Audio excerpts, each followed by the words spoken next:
Press वालों को छोड़ते हैं। आदरणीय अध्यक्ष जी, सम्मानित मंच, किसान क्रांति के सरदारों, नौजवान साथियों, मेरी माताएं, बहनें, बच्चों, पुलिस प्रशासन के लोग, पत्रकार बंधु, मुद्दा इस गांव में, क्योंकि कई लोग गए इस क्षेत्र से और सबसे पहले इस क्षेत्र से जो ट्रैक्टर गए होंगे उन किसानों का फोन आया।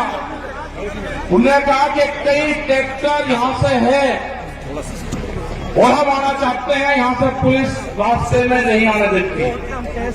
मतलब ये पहली बार लगा कि इस क्षेत्र से ट्रैक्टर भी आंदोलन में हिस्सा ले रहे थे। ये पूरे देश का मसला है। इसको पहले बांटा गया पंजाब हरियाणा में, फिर इसको बांटा गया उत्तर प्रदेश राजस्थान के कुछ सीमाओं में, फिर इसे कहा कि ये तो सरकार का आंदोलन है, फिर कहा कि एक बिरादरी का आंदोलन है। 8-10 टुकड़ों में इस आंदोलन को बांटने की कोशिश करेंगे। ये नहीं कहा कि आंदोलन किस मुद्दे पे है। सरकार से 12 बार बातचीत हुई, 12 दौर की वार्ता। हमने कहा कि जो 3 काले कानून हैं इनको वापसी ले लो। किसानों से आपने नहीं पूछा। गोदाम, बड़े बड़े गोदाम पहले बन गए और कानून बाद में बने हैं देश में, इसलिए व्यापारियों के कहने से उनके हितों का साधने के लिए कानून बने हैं। हमने कहा कि एमएसपी में कानून नहीं है। आज भी राजस्थान के बहुत लोग, जब हम भरतपुर से आ रहे थे, ट्रैक्टर ट्रॉलियों में अपने परिवार के साथ माफी के क्षेत्र के लोग जा रहे थे, जाते हुए हमने उनको रोका।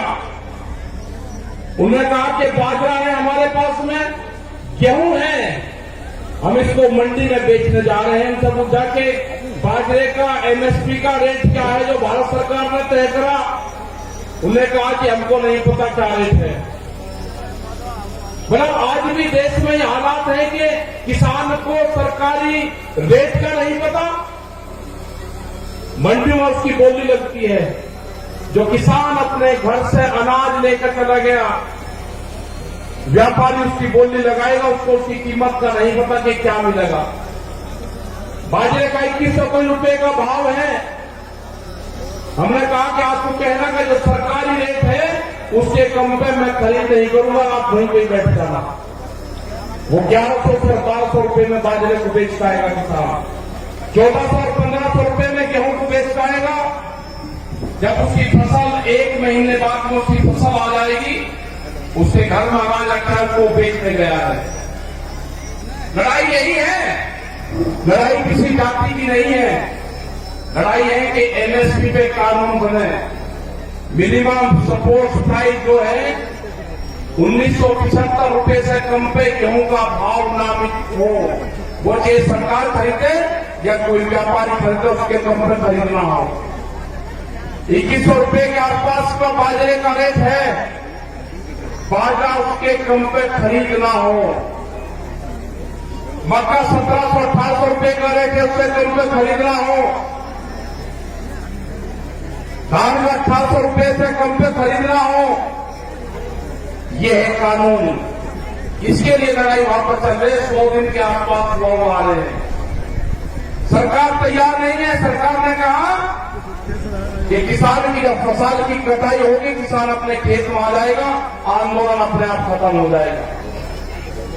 उसके एक ही जबान से किसान अपनी फसल उड़ानी शुरू कर दी। उसने कहा कि आंदोलन करेंगे हम, अगर फसल हमारे बीच में आएगी उस फसल को उजाड़ देंगे। आपने हरियाणा, पंजाब, उत्तर प्रदेश, राजस्थान की जगह में बहुत किसानों ने उजाड़ी फसल। हमने कहा कि फसल को बर्बाद न करो, ये आंदोलन भी चलेगा, ये फसल भी किसान काटेगा। ये आंदोलन कितना लंबा चलेगा ये तो नहीं कह सकते, लेकिन जो 40 लोग हैं, जो कमेटी के लोग हैं 40, उनके पीछे पंचायतें हैं, उनके पीछे सरपंचों का हाथ है। उसके पीछे पूरे हिंदुस्तान के किसान ने आस्था जताई है कि दिल्ली में चलने वाला धरना मेरे फसलों के रेट तय करेगा। ये लड़ाई बड़े पूंजीपति से है, सरकार उनकी सपोर्ट में है।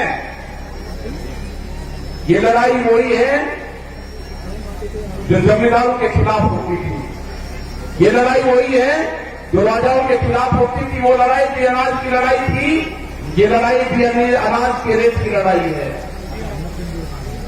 मैं नौजवान साथियों को अपने, जिसने इस पूरे देश के आंदोलन की कमान नौजवानों ने संभाली है अब की बार। ये बहुत कम देखने को मिलता है कि नौजवान किसी के क्षेत्र में आंदोलन की कमान अपने हाथ में संभाली हो, तो वो आंदोलन कभी फेल नहीं हो सकता। वो आंदोलन फेल नहीं होगा कभी भी, क्योंकि जिस तरह से शाहजहांपुर में पूरे दिल्ली के क्षेत्र में यहां का नौजवान निकला है, उसने जाति धर्म सब चीज को भुला के, सोच को भुला के, कि कौन किस क्षेत्र का है, लेकिन वहां पर आपस में क्या लड़ाई क्या टकरार है, सबको चीज को भुला के उसने दिल्ली के आंदोलन में शरीक हुआ। जिस तरह से यहां पर लोग इकट्ठा कर रहे हैं पैसा, सरकार कहती है कि धन कहां से आ रहा। इस आंदोलन को गांव का किसान चलाता है, इस आंदोलन को हल चलाने वाला किसान चलाएगा, इस आंदोलन को क्रांति से काम करने वाली हमारी महिलाएं चलाएगी, इस आंदोलन को हाजी और पाजी चलाएगा। यह आंदोलन क्रांति का आंदोलन है, यह आंदोलन फेल नहीं होगा।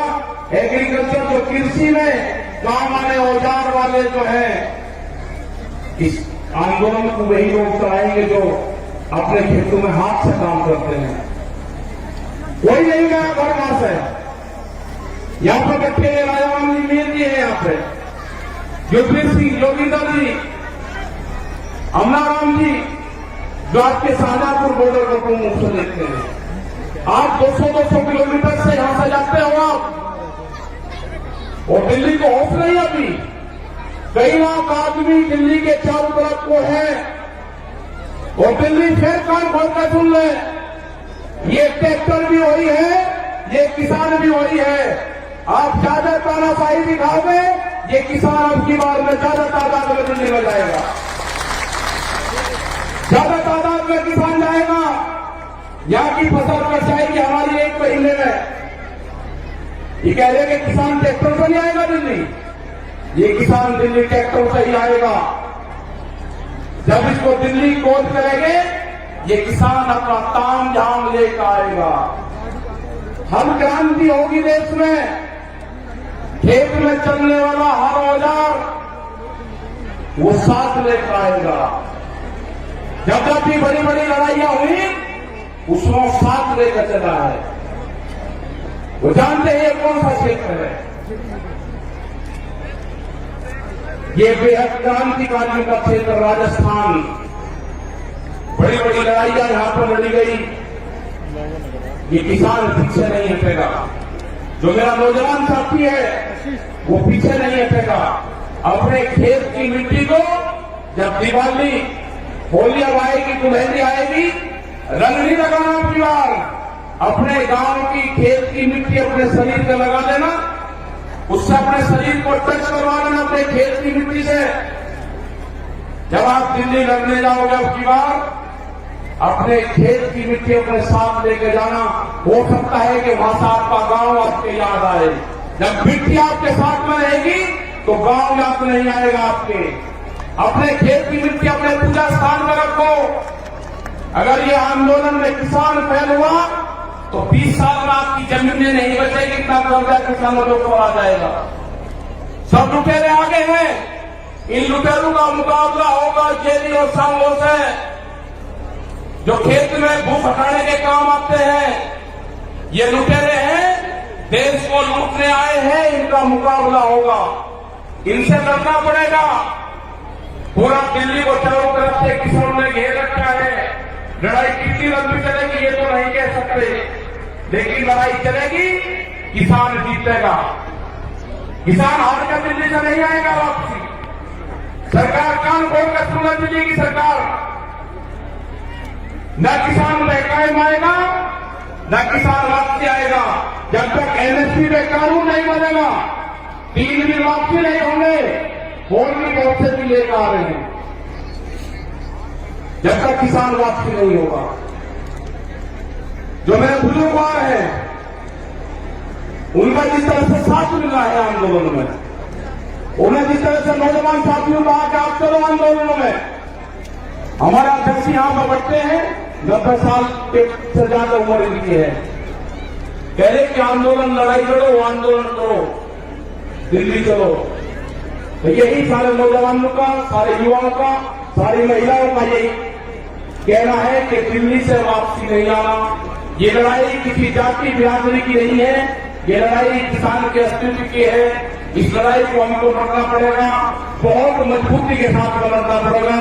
जाति, धर्म, गो, खाद, ये सब छोड़कर ये लड़ाई किसान और मजदूर की लड़ाई है। गरीब का अनाज तिजोरी में बंद ना हो, देश में भूख पे व्यापार ना हो, बड़े बड़े गोदाम बनेंगे, बड़े बड़े ताले लगेंगे, गरीब आदमी को रोटी नसीब नहीं होगी, कीमतें अनाज की उतनी बढ़ेगी। ये लड़ाई है रोटी तिजोरी में बंद ना हो, ये लड़ाई है व्यापारी के चुंगल में अनाज न जाए, ये लड़ाई है किसान को फसलों के दाम मिले। ये लड़ाई जारी रहेगी, आंदोलन हमारे जारी रहेंगे और हम पूरे देश भर में जाएंगे। पूरे देश भर में 24 मार्च तक के प्रोग्राम हमारे लगे हुए हैं अभी।